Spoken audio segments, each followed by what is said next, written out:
welcome back to the channel. This is Matt and Liz, and this is No Luck Trucking.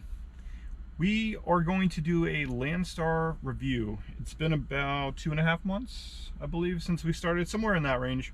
So it's not the most tenure yet, but we'll probably have another video later on, see if we still like the same things, if we still hate the same things, and if we come up with anything that we don't like. So I have notes. You'll have to excuse us from looking at it. We definitely can't memorize like 50 points that we have on here.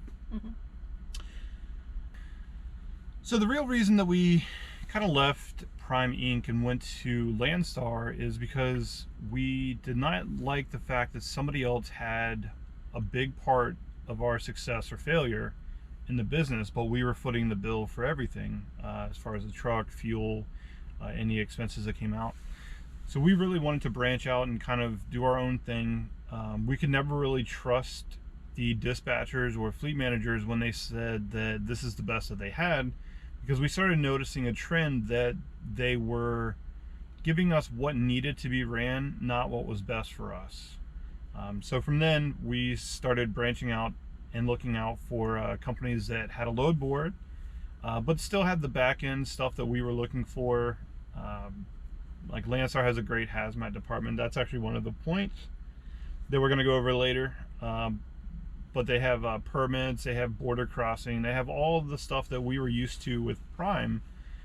Just has the factor of you are in pretty much full control of your entire business, where you decide to go, what loads you pick. There's nobody that can really tell us that we have to take a load, and that's exactly what we were looking for.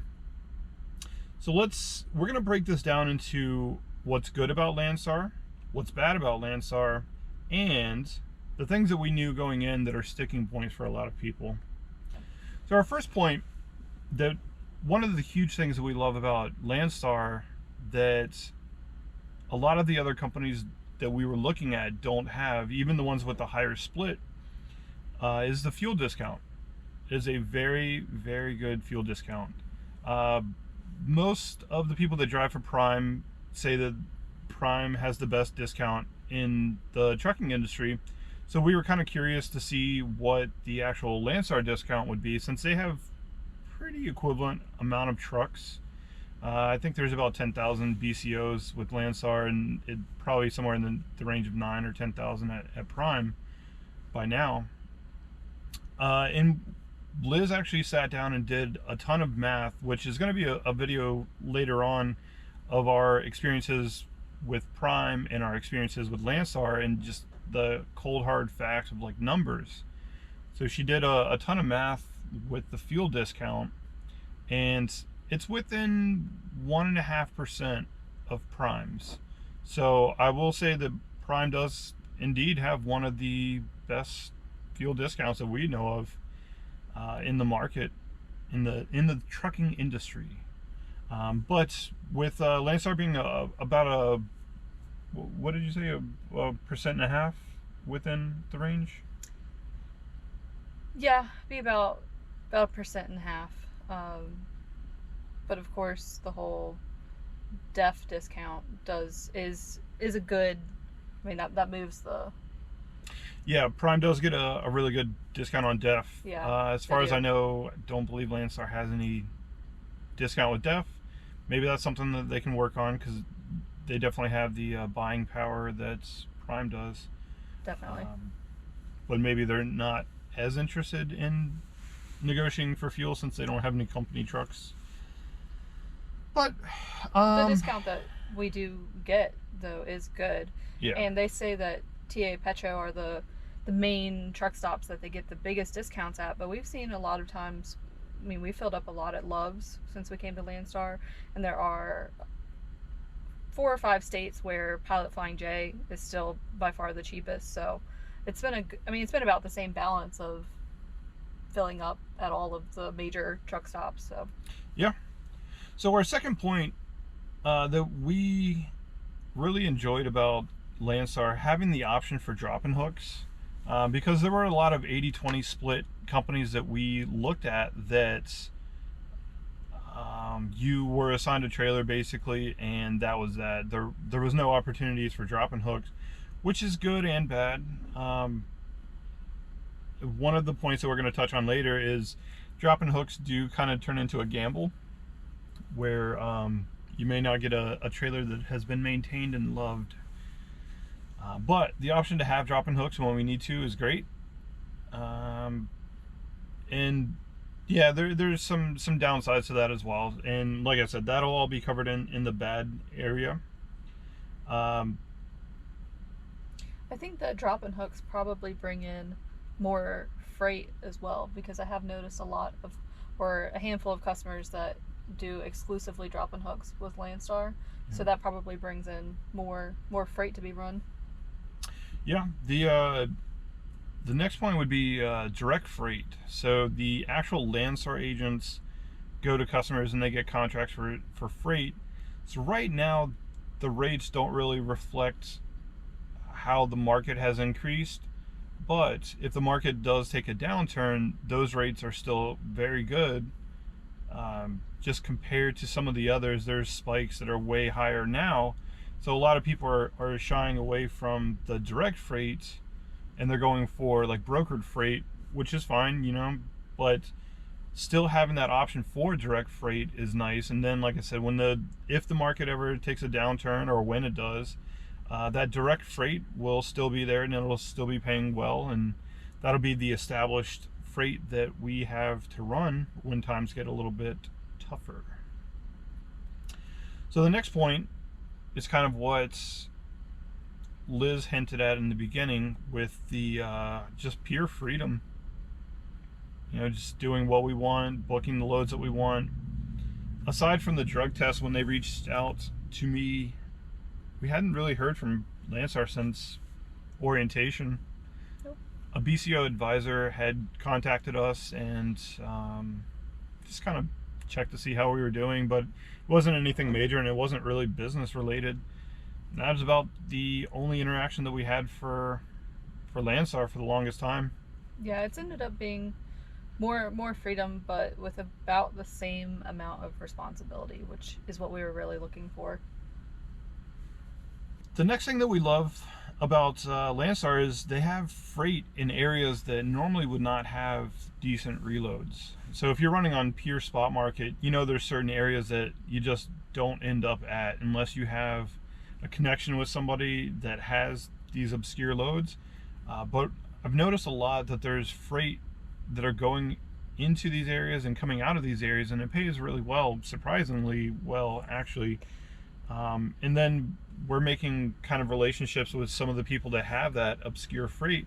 So that if we end up in, say, like Wyoming, you know, we pull that Arm & Hammer load of baking soda or baking powder, whatever they were producing, but that paid really well, and that's one of those loads that normally they kind of cut you off at the knees in places that don't have a lot of freight, because there's a lot of trucks there that need loads and there's not a whole lot of loads coming out.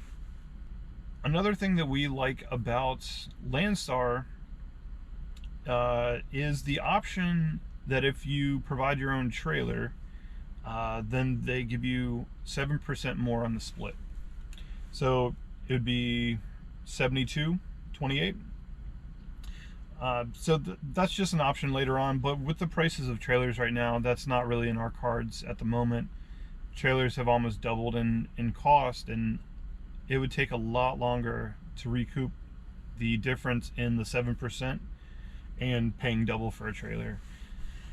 Although having our own trailer would kind of prime us for the next step of maybe running our own authority and stuff, but right now it's just not in the cards. I don't really want to pay double for a trailer when the Landstar trailers, you know, they're pretty good. Once you pick one up and take care of any maintenance issues that it has or get it inspected, I mean, you can carry the same trailer for months. Yeah. We've had this one for almost a month. I think we have had it for a month. And we had the extra lease trailer for 2-3 weeks, something like that, for a while. For a long time. Next thing that we love about Landstar is they have a department called LCAP. It is an acronym. I don't know what it fully stands for. I could probably look it up, but it's not that important in this discussion. But LCAP has all of the discounts. So they have discounts on things like hotels, electronics, the ELDs that you purchase for the truck. Somebody said that they used to have options for trailers and stuff like that if you wanted to purchase a trailer, but currently they do not. And the biggest thing that LCAP does is they have a very, very aggressive tire discount. So the discount on the tires comes out to be very, very significant. So when you're replacing all of the drives and the steers, they typically knock around 25 or 30% off of the entire purchase, which when you're paying $5,000 or $6,000 for tires is quite a bit. So do you want to touch on this one? Since you've had a lot of dealings with the hazmat department. Yeah, the hazmat department is fantastic. I mean, just even down to the people that work there are always super friendly. They are always on top of all their stuff. So we send them a picture of the bills, their email, then you call them, give them your truck number. They look at it, they say, give me a few minutes, I'll take a look, then we can go over anything that I need you to fix on it. And there's been a couple things, just little things that I would have never known, just wording on how things are packaged or secured or anything like that. They are super knowledgeable, super helpful. Have we called them with things that you had a question about hazmat? Just hazmat stuff in general. It wasn't even load related, and they were super, super friendly, very nice over there. And it just helps you feel really confident going into that load, that if you get pulled into a weigh station or get an inspection, that you're not going to have anything out of order. They even helped us out with how to secure a specific load. We were hauling those totes of hazmat that were it was liquid containers, and they called it a rainbow strap, where you go over the top so it doesn't sway side to side. But they took the time to tell us exactly how they would suggest it, but they never told us that that's how it had to be done. But they gave us a ton of suggestions. We went back there and secured it how they wanted, which they make sure that it's going to be legal if a DOT officer wants to inspect the hazmat, which they have the right to. Yeah. They can break the seal and they can check your securement, because that's a big thing that Landstar drivers were getting popped for, is hazmat inspections, and then on top of hazmat inspection, the securement for hazmat.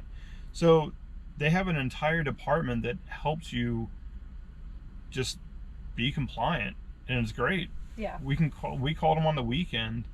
Now, granted, it wasn't the actual hazmat people on the weekend. It was a different department that was covering both, but still, she looked at the bills, made sure everything was good.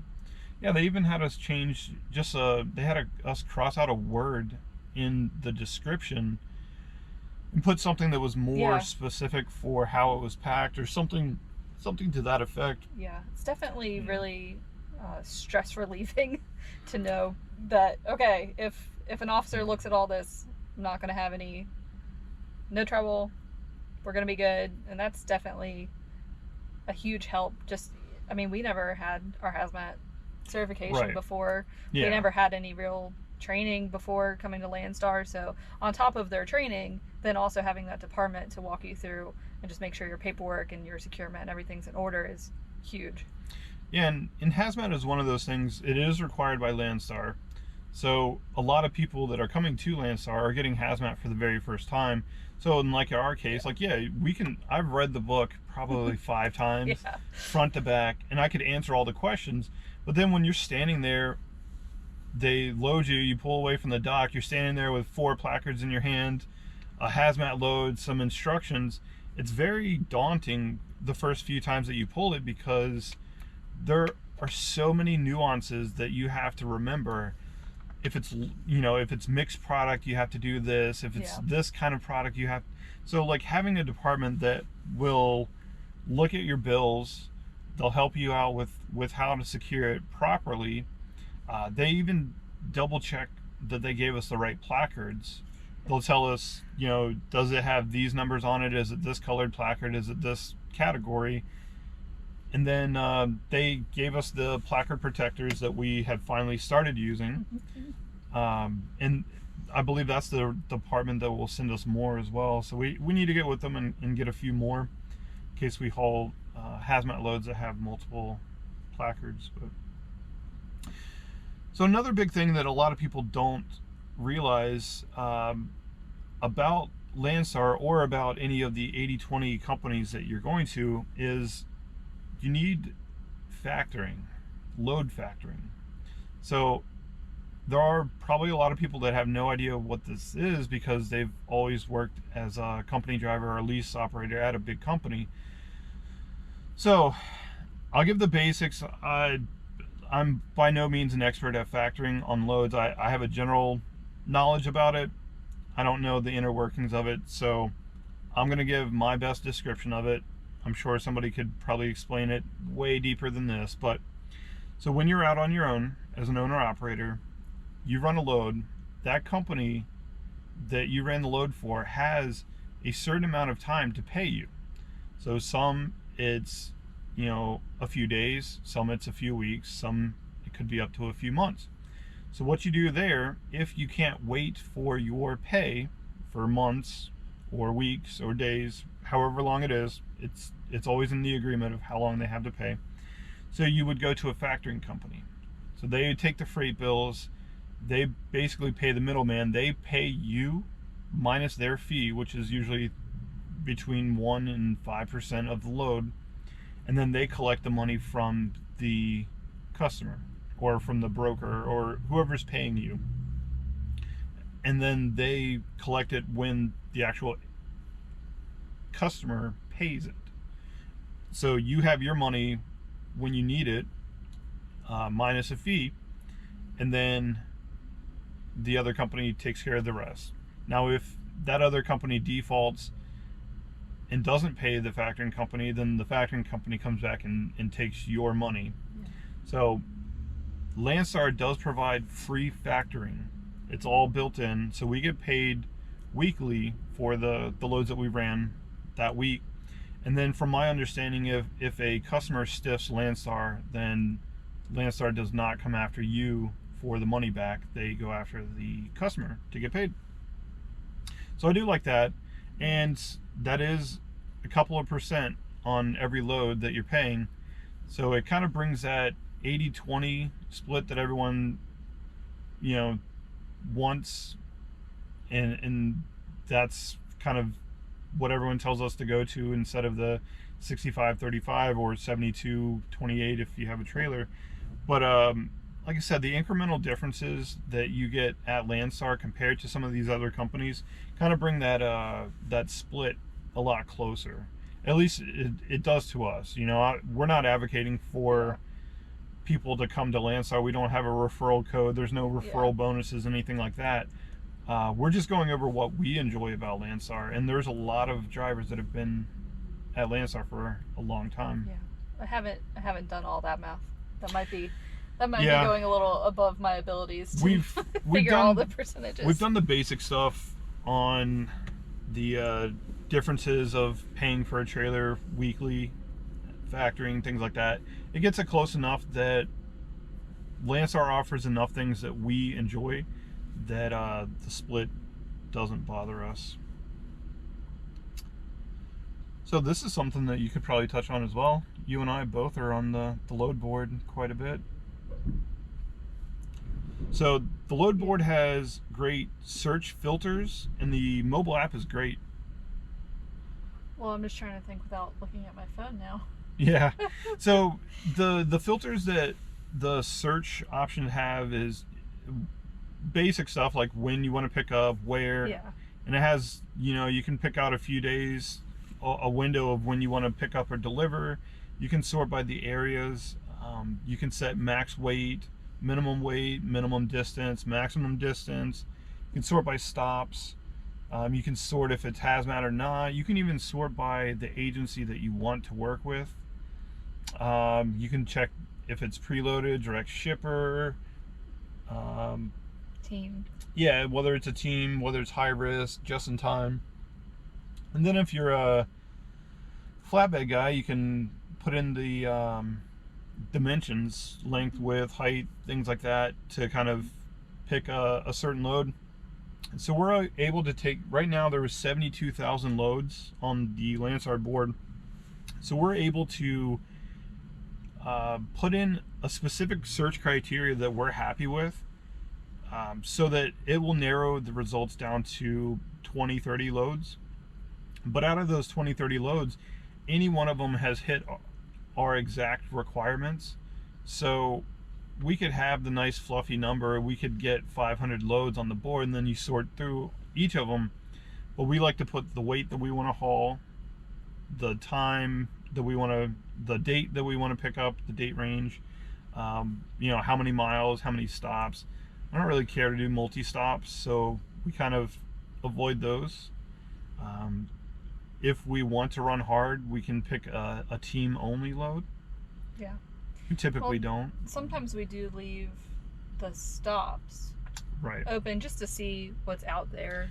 Yeah, like anything, we always say that we're not, that we don't want to do such and such, but then if somebody dangles enough money in front of us, we will do it. I mean, if it's there's some multi-stops that are tricky, and especially in terms of delivery times, but if it looks like a decent enough load that doesn't have way too many stops, we would do it. There just hasn't been one yet, right? That we've done that's been multi-stop. No multi-stops yet. But we still look at them. We also said that we weren't going to do FedEx load, and so the last load that we did to Houston was a FedEx load. It was basically pick it up and run straight through. It was some products that people are going to be very excited for, that are electronics for Christmas. We didn't film anything on that because it was a high-risk type load, so we didn't want any info of where it was coming to, but it did go to a FedEx facility and they take it to the stores and stuff. Let's see, what else do we have? Oh yeah, you want to go over the next one? I'm going to take a drink. Our CPA, which is ATBS, gets our pay settlements and fuel settlements. I guess you could call those settlements. They get them directly from Landstar, so we don't have to provide any receipts. I started keeping track of the receipts, and then we found out that they get that directly, so that's awesome. One less thing that we have to worry about doing. They have a really nice mobile app that we submit our receipts through. We have an accountant that gave us his email. We've emailed back and forth with him a couple times just asking questions, but he's always there to answer anything, and I'm sure we'll need him more towards the end of the year. But they've been great. Yeah, so they work pretty closely with Landstar. They were able to get all the info that they need, besides of course the purchases that we have. We submit those receipts, but for them to be able to just grab our settlements, obviously we gave them the access to do it. Yeah. But they grab our settlements and the fuel. Yeah. Minus the discounts and things like that, so exactly what we pay for, so we don't have to submit fuel receipts, which is great. I'm glad that that Landstar will work with a CPA hand in hand like that. Another thing that we love about Landstar is the relationships that we're able to build with the agents. We've had a few reach out to us and want us to run loads, the same loads over again, and you know, obviously they're paying really good rates because that's why we booked them in the first place. But the one going to Washington with the aerospace parts, yeah, that was offered to us multiple times, but we weren't sure how long the snow would stay away, and we are not going to be chaining up at the bottom of Snoqualmie. Yeah, but Wyoming has worked out for us so far this year. Yeah, we've probably won't sneak through there again. In and out of Wyoming a few times on the repeat load, but we've had people just reach out back to us that we have worked with in the past if they need a load covered, and Yeah. as long as the rate's good, we go for it. Now it's the juicy section that everybody's dying to hear. What do we think is bad about Landstar? It was a struggle to come up with things, though. It wasn't. I mean, it wasn't. The list wasn't very long. Now, some of these are things that happen at Landstar, but they're not really Landstar's fault. Yeah. It's just a product of the environment, if you will. So the load board doesn't move on the weekend.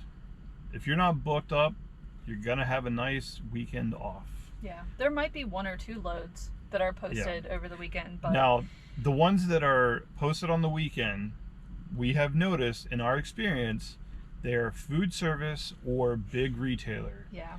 Both of which somehow forget to respect the driver's time, so they're not really loads that we want to run. Not to mention, finding an agent that's working on the weekend is difficult, and then even then, if you do find one, finding a customer on the other end for the agent to book the load is very difficult as well. So we try very hard to be booked up for the weekend, or we just have an understanding that we are going to take the weekend off. And this also includes holiday, because the day before Thanksgiving, the day of Thanksgiving, and the day after Thanksgiving was very hard to find people working, answering the phones, booking the loads. Loads just weren't getting posted, and we couldn't get a hold of agents.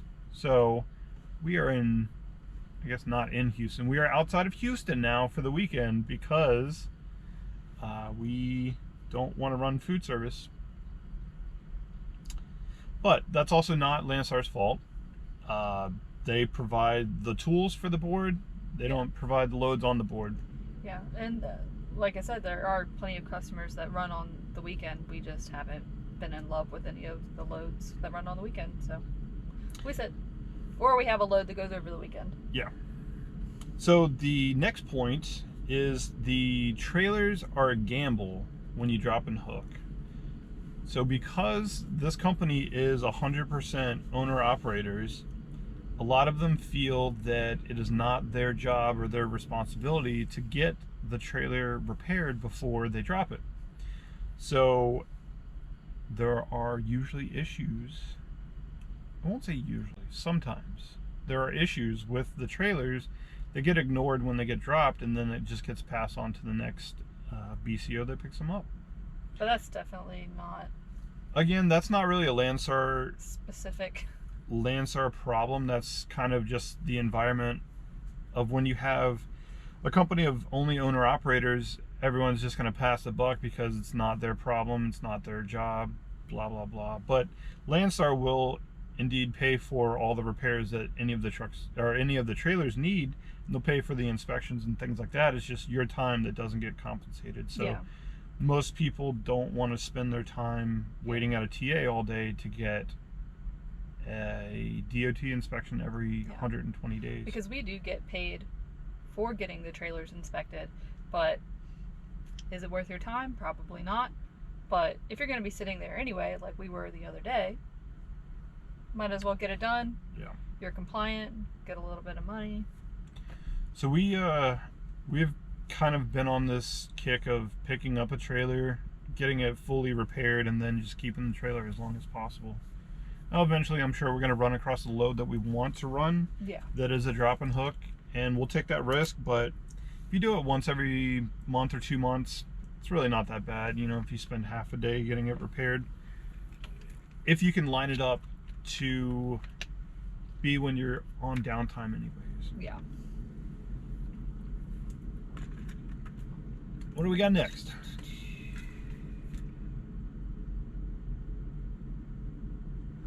Oh yeah, let's talk about this point, because I saw one of the other drivers that used to be at Prime, and then whenever Landstar, he was having a really hard time with this point, and it's loads canceling or loads that just aren't there or that are already covered. So we watched, before we came over to Landstar, we watched this this very good YouTube channel called Blue Ribbon Logistics, and they have a video in there about third-party logistics, agents, brokers, and what a lot of people call copy and paste agents. So you have agents, you have brokers, you have third-party logistics.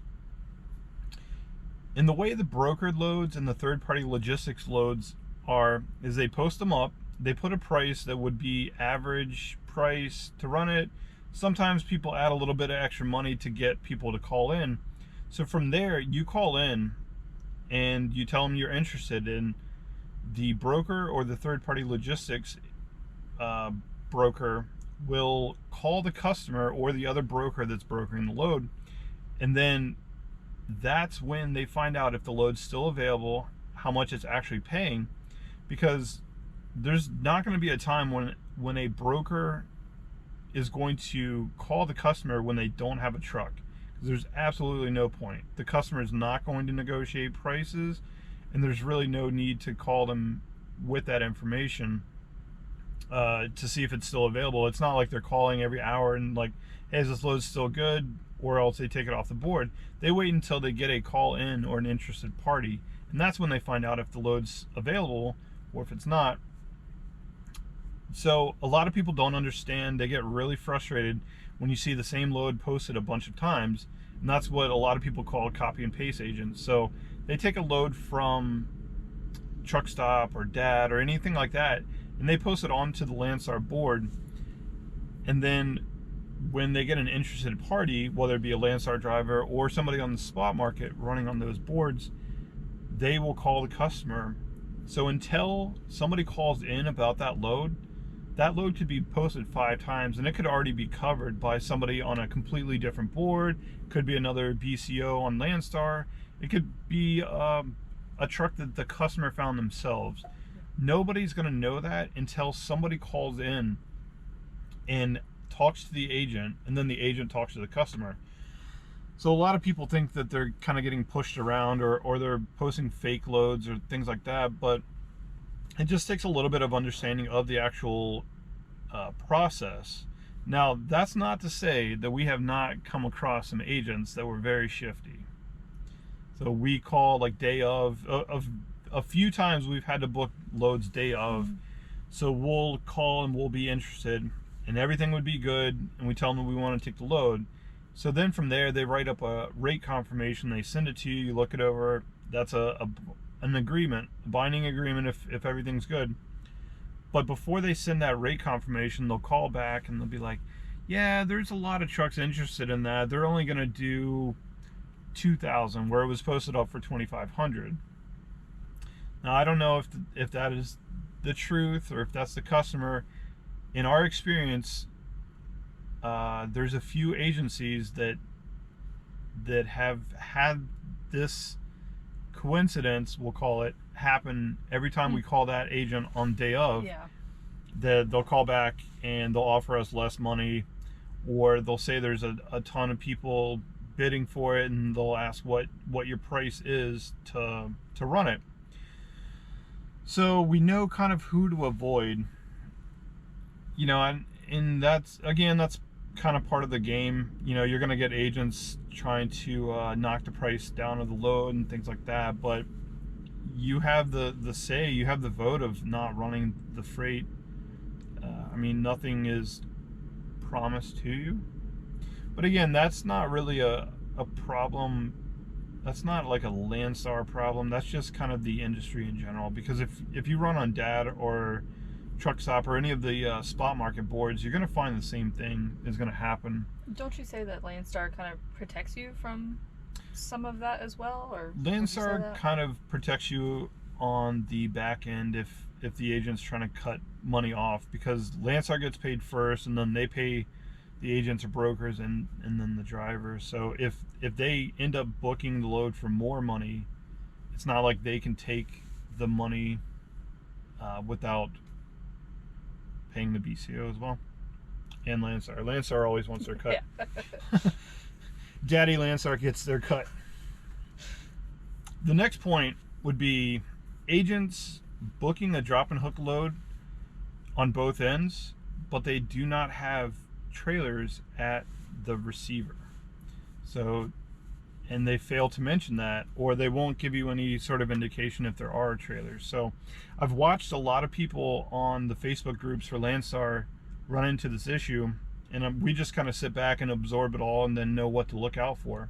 I've seen a lot of people, especially, I believe this is like if you've been at Landstar for any length of time, you already know that Laredo, if there's a drop-in hook on the receiver side, you're not getting a trailer at all. They take those trailers and immediately load them to have drop-in hooks for other BCOs. You will not get a trailer there. But a lot of these other places are doing the same thing, where they will send you to a different place. It's not Laredo, not Texas, anything like that. And they just don't have any trailers. So you either wait a few days for them to unload your trailer, call trailer utilization, get assigned a different trailer after a day or two, or I don't know, do a power only, something to get out of there. Yeah. So we've been very careful not to book. As soon as they say it's a drop and hook on both ends, we tell them we're not interested. We just don't put ourselves in that position. And again, that's not it's not really a Landstar problem. That's just kind of the Landstar ecosystem. There's not enough trailers, and agents prefer not to be forthcoming with the information. Maybe they want their load ran. Of course, but it's still kind of grimy to take It is. Driver's livelihood, because without a trailer, It is. not much you can do. The next point would be agents and brokers will put you on this texting list when they see that you're going to be in a certain area for a load. Say like we have 2 loads booked out and the last one's going to deliver in South Carolina.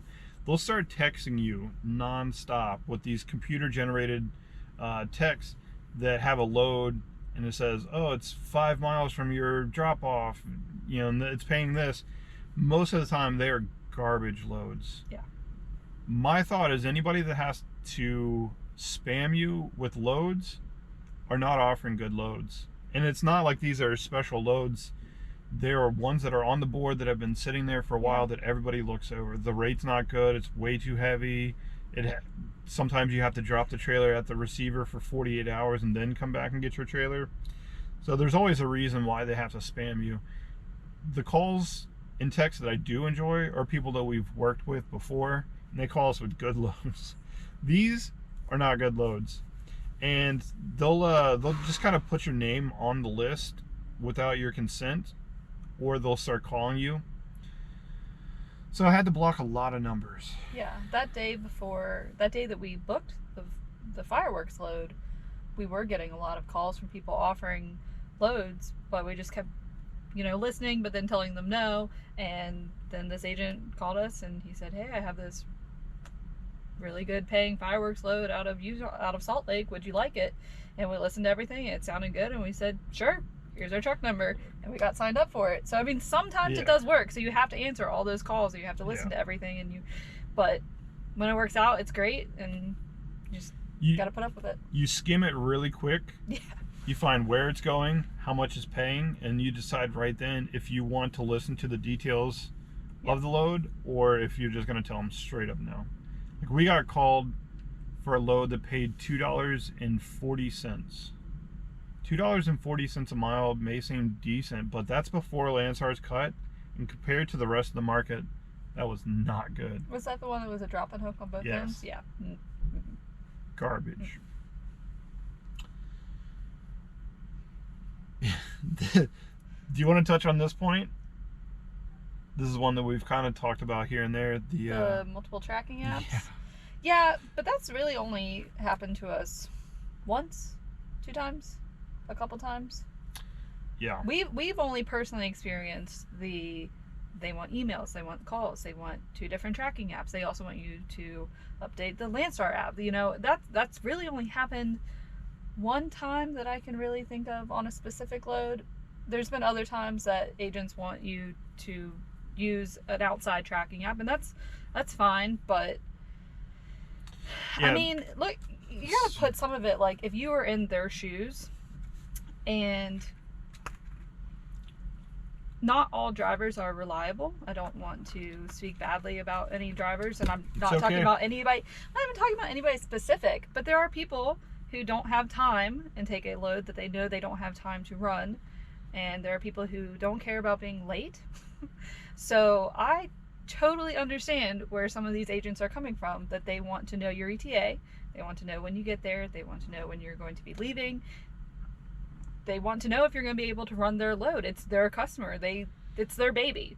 So they want to make sure that you're going to take care of their baby. And we do our best to hold up our end and do that. But, you know. Well, my biggest gripe with it is if you have a separate tracking app called MacroPoint, or there's some other one that one of the other companies use that. Yeah. But then they'll call you. Yeah. They'll email you, they'll text you, and you're also updating the Landstar Connect app as well. So if But they're we're an not agent, usually doing all of those things. It's really only been 1 or 2 loads that we had to do yeah, a lot of there's different been a things. few, and I know it's a sticking point for a lot of other people that they track you on the apps and still call you like they can't track you. Yeah. But it doesn't really matter too much to us. I mean, we do it if the money's right, but also a lot of the If the money's right. third-party logistics. So some people might not know what that term is. So typically you have 3 parties involved in the load. You have the customer, who either is getting the freight shipped to them or is shipping the freight to another receiver, and they will hire a broker to find a truck to pull that load. And then you have the driver. So that's a 3-person system. Now, third-party logistics will have another step. So the driver is dealing with a broker who found the driver, and then that broker is dealing with the actual broker from the customer who is dealing with the customer's product, and then you have the customer. So it's more like 4-party logistics, right? Yeah, but it is a third party involved in the actual brokering of the load. So you have customer, broker, which would be the normal 2. Yeah. Then Customer, you have the broker. Yeah, so you have a second broker. So anytime that you have an issue or you have a question, you talk to your broker, that broker talks to the other broker, and then that broker talks to the customer. So it adds an extra step. A lot of people hate it and don't want to do it because it does seem kind of silly that you're basically playing phone tag, but we have pulled some very good third-party logistic freight. And we have talked to that customer's broker a couple of times. Yeah, a lot of times we'll just talk directly to the customer. Third party's like, here, just talk to the other broker. Or like, we'll just okay. talk to the actual broker of the customer and kind of skip all the middlemen stuff. Like, look, if you want your percent, that's cool. Stay out of the way. We'll talk to the people that actually know. But a lot of times with those third-party logistics, you'll have your broker, you'll have the customer's broker both calling you around the same time for the same thing. I mean, it's a little annoying, but you got to do what you got to do.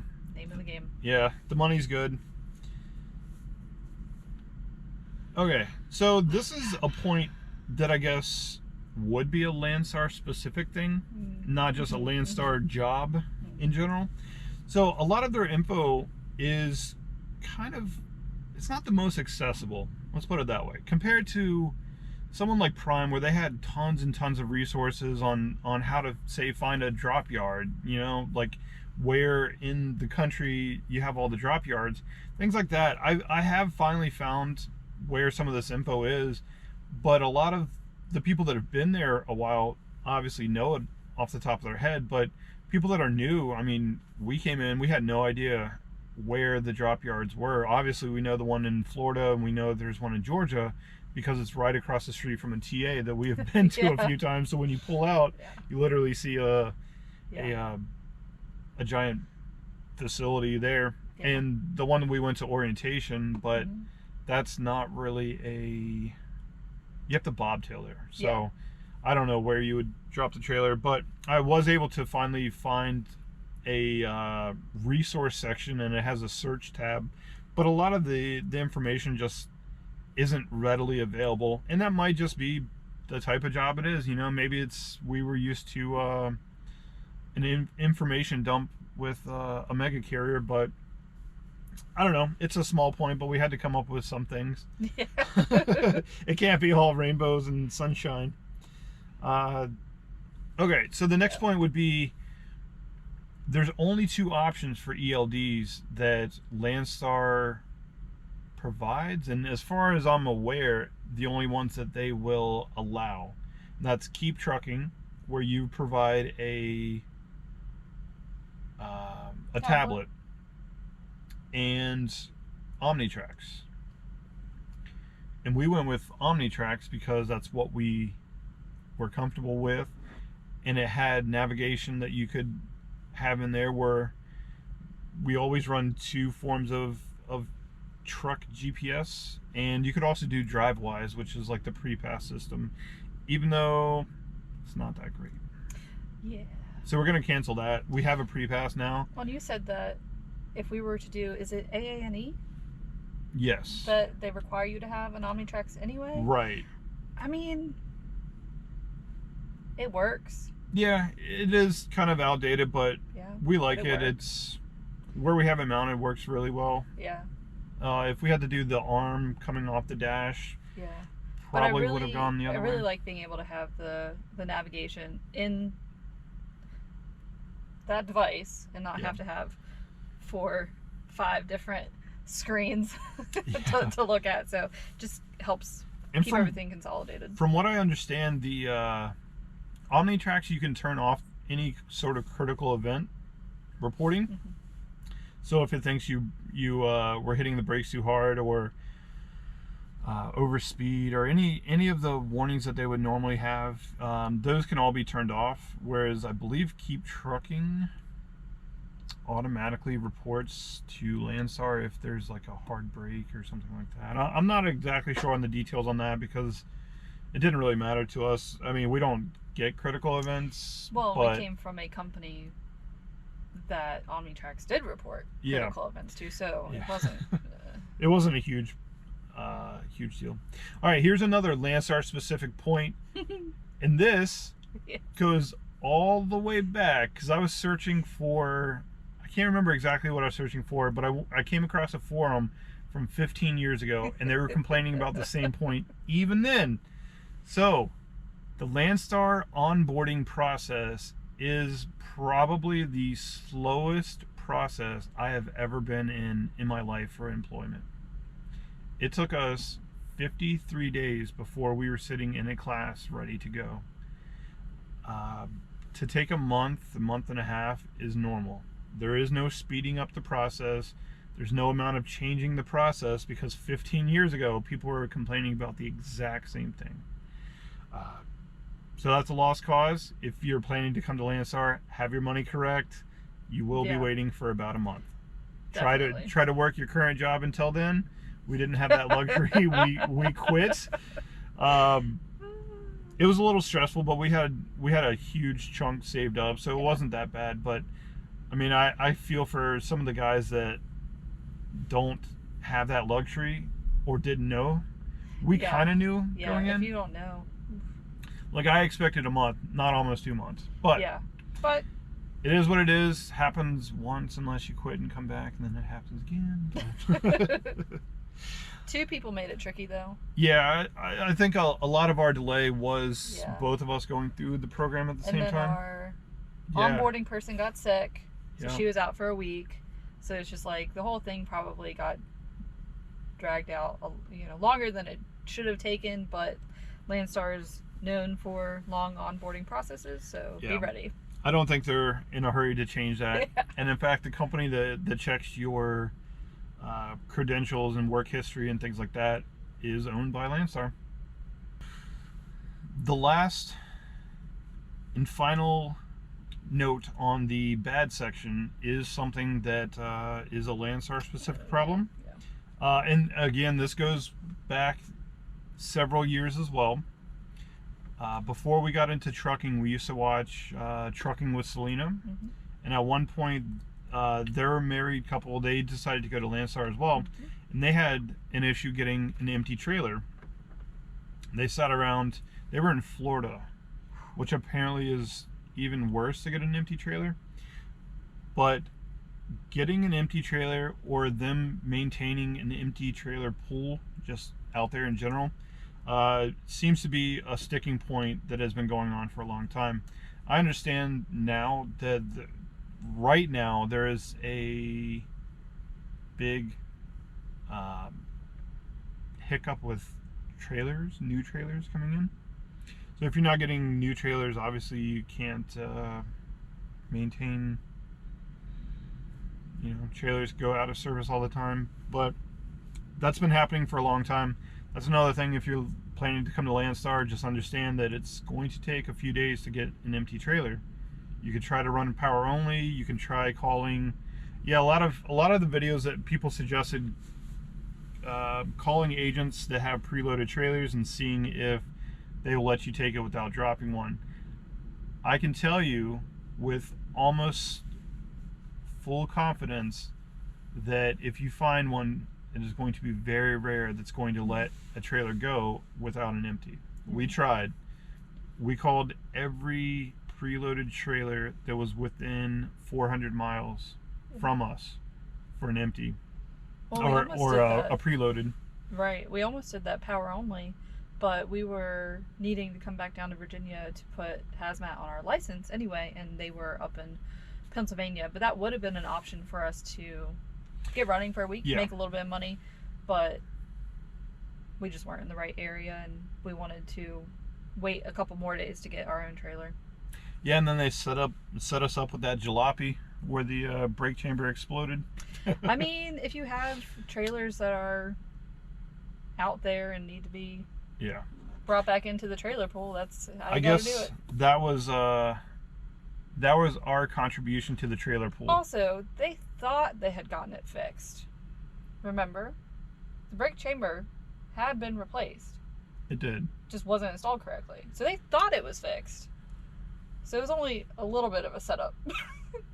And I don't know. Trailers being out of inspection. The trailer hadn't moved in over a year. Yeah. Let's just put it that way. They knew. Yeah, I mean, I know they knew, but... Yeah, it is what it is. It didn't take long to get it fixed. They were pretty quick on it. All right, so to wrap up the video, there's 3 things that we knew going in to Landstar that are a big sticking point for everybody. The sitting duck policy. If you're not aware of this, Landstar has a policy where you cannot park within 1 lane's width of the road, or if you're in a truck stop, you have to be in an actual spot, I believe. So you have to be 14 foot off the road, I believe, is...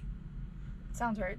Something to that effect. I'm not sure the exact measurements, but 1 or 2 lanes width, so I think can be a minimum of 10, or maybe it's 14. Yeah, somewhere in that range. It doesn't really affect us. We've never parked on an on or off ramp. Yeah. I think that's the biggest area that they're trying to avoid. I guess they were involved in some sort of incident where a car hit a Landstar trailer that was parked on an on ramp or off ramp, something to that effect. So they just made a sweeping rule of don't make up a spot. But we don't park on and off ramps, and we don't make up spots at truck stops, mostly because I don't want our truck to get hit. Yeah. So when you start parking in made up spots, or add 1 more spot at the end of a row, you're just adding more chances that somebody's going to cut the corner too short and their trailer's going to end up in your headlights. So it hasn't really been an issue to us, but again, let me preface that by saying that neither of us have driven 1 day as a solo driver. Yeah.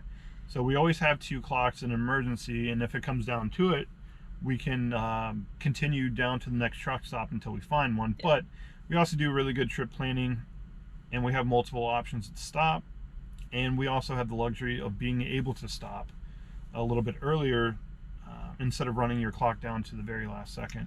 Yeah. I feel for the solo guys that have to kind of put an extra thought on it. It wasn't a huge deal for us, but also everybody that comes to Landstar knows this ahead of time, so it's not a big surprise. It is a sticking point for some people, and especially when things aren't going well, then they throw that in the mix as well. And also, they require the equipment to be inspected every 120 days. So every quarter, the truck needs to be inspected, the trailers need to be inspected. It's a lot. Yeah. But I was thinking about what you were saying the other day. The nice thing about buying a truck that used to run with Landstar would be that you know that it has been regularly inspected, that has at least had some sort of maintenance done to it because they are required to be inspected. So it's almost like the Virginia state inspections that I always hated so much. But then, like, you know, the nice thing about it is that it keeps cars from totally falling apart. So yeah, on the one hand, it's like, I gotta go get this done. I gotta pay for this. Well, we don't pay for it after the first one, right? Yeah, you pay for the very first truck inspection, and I guess if you own your own trailer, you pay for that inspection. Yeah. And then Landstar picks up the tab as long as you pass them the first time and you're not late. Yep. They will pay for it. It's a lot, but we knew that going in as well. Our truck has no problem passing the inspections. It does suck that you have to take a day out of your time because most of the truck stops are not very fast. Yeah, but we're going to try to line up our first one actually with Landstar since we first got the truck for home time. Well, we're on Christmas break. We're going to get it done then so we don't have to take our time while we're out on the road to get it done. Ours is coming up on January 5th. Yeah. Yep. So you can do it 2 weeks ahead of time. So it gives you enough time, and they also let you know coming up anything that's due. It'll be on the bottom of the pay settlements.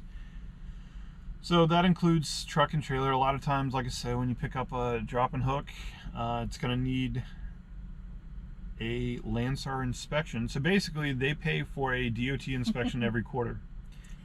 And I think there's 3 extra criteria that Landstar wants checked that are not on the DOT inspection. So they'll give you a new DOT inspection every quarter. It's a lot, but everyone jokes like, oh, there's a Landstar truck, like a really old, broken down, beat up truck. But that truck has to pass an inspection every quarter as well. So they're all in roadworthy condition, whether they look like it or not. Which, I mean, it is totally understandable when you look at the fact that they do allow you to run. How old is it? Is it 20 years? They told us 2001, but right. There's a lot of people that have older trucks, right, or are bringing older trucks on. It just has to have the ability to run an ELD. Right. But if the trade-off is having some place to bring that kind of truck to run under somebody else's authority, if the trade-off is needing it to be inspected 4 times a year. The good thing is they pay for it. Right. As long as you pass. But it also helps keep the, what is the rating? CSA? Yep. Helps keep the CSA score up, which is good when you go into weigh stations, or if, I mean, I guess cops. And that's the glory part, going back to the fact that the Hazmat department is, they saw a need. They were failing a lot of hazmat inspections, so they made an entire department to help you out. They're awesome. Yeah, I thoroughly enjoy that, and as everyone has seen, we have been hauling 90% hazmat since that first load. Right. Yeah, they said once you start, you can't stop. So you get 1 hazmat in, and that's all you guys are doing. That is true. Yeah, the other day when we had one that wasn't a hazmat, I was like, wait, no. Yeah, what do we do? We don't have to have the bills out. The last sticking point that a lot of people can't see past is the 35% split for Landstar. We see the value in the stuff that they provide, and we see the value in the things that they provide for free that you would have to pay for at some of the other companies. It's not for everyone. If you don't enjoy the 35 split, and if you don't see the value in the stuff, don't come to Landstar. There's tons of options. Yeah. You have a ton of options out there. It is a very, very, very open market. And if you have a truck and you have a clean record, you have, your endorsements, you can go anywhere. You don't have to land at the same place that we are. And we're not advocating that, we're not trying to recruit people. Let's put it that way. I wanted to provide a video of things that we like and that we dislike, because when we were thinking about coming to Landstar, we watched everybody's video that was within the past couple of years that have been at Landstar. We saw what they enjoyed, what they didn't enjoy, and we learned a lot. We learned what to avoid. We learned how you can get yourself jammed up, looking at the rate on the load, and you need to ask certain questions, and there are some things that are a little grimy on how some of the agents post things, but we know what to look for now, and we kind of avoid them, or we ask enough questions that we can go into it prepared. And there is Landstar does have a BCO customer service point where they play intermediary between brokers and agents and BCOs if needed. So as long as you did your due diligence and you got the rate confirmation and you looked it over and everything was right, then if they try to pay you something different or if the terms change, they step in and kind of help you out.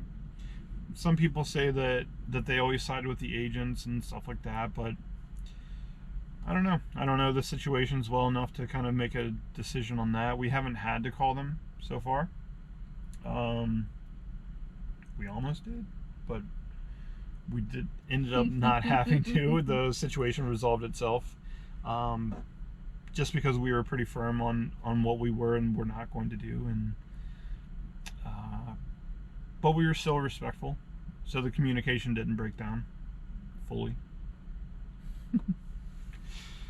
All right, that is going to be our 2-month Landstar review.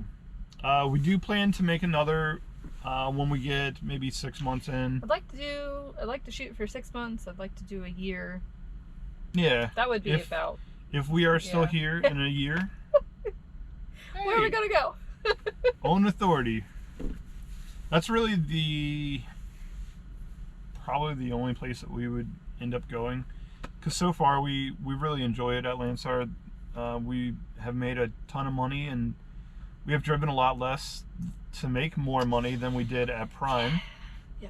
I really like the fuel discounts as well, especially when fuel is getting very, very expensive. Yeah. The discount it comes in very well to kind of offset operating costs. And the fuel surcharges have been That, fantastic. so that'll be a little peek into. So we're gonna make a video about our experiences at Prime Inc. versus Landstar, but really you could kind of substitute Prime Inc. for any mega carrier. Mm-hmm. So this is just gonna be cold hard numbers. Kind of, Liz spent an entire day crunching numbers about the difference in the pay, the difference in the fuel surcharge, the difference in the fuel discounts. So the fuel surcharge, what did you come up with percent-wise? It's about 50% more. Yeah, so we're getting about 50% more fuel surcharge than we did at Prime Inc. And the discount on the fuel itself is within 1.5% for the discount. So it's a pretty good trade-off. Unfortunately, we don't get anything off of the def, but the amount of fuel surcharge definitely makes up for it. Yeah, and I'll have to do the actual percentage. It might be in the 40 to 50% range. It might not actually be 50% more, but glancing at the numbers, that's what I came up with. So yep. We are going to leave it off there. And as always, thanks for watching. We'll see you on the next one. If you want to chat with us or other drivers, we did make the Discord. I'll put the link down below in the description. We're over 100 members right now. It's been up for about a month. To say that we have some very, very worthwhile conversations or hilarious conversations would be an understatement. Yeah. Join in. Put your headset on, join in the voice channel when you see a bunch of people in there, and you will have a very good time. It is a blast. And we have a member in there, goes by Madman. He is Canadian. He does flatbed, and we're trying to convince him to make a YouTube. got him on the edge. He needs to start filming, and I'm going to help him with the next step. But that man will make you laugh until your stomach hurts. So everyone should join in. Check that out. Check out the voice chat.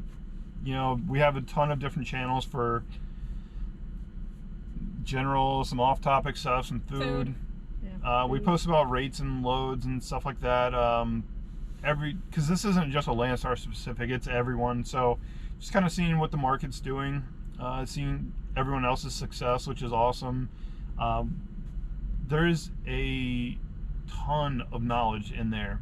So people come in and they ask some questions, and then we have so many people that have just a variety of knowledge about the industry and a ton of different experience. So it's a great place to be. And if you're thinking about making the jump from a mega carrier to something more owner operator, it's a great place to be. Ask a ton of questions and people will help you out. All right.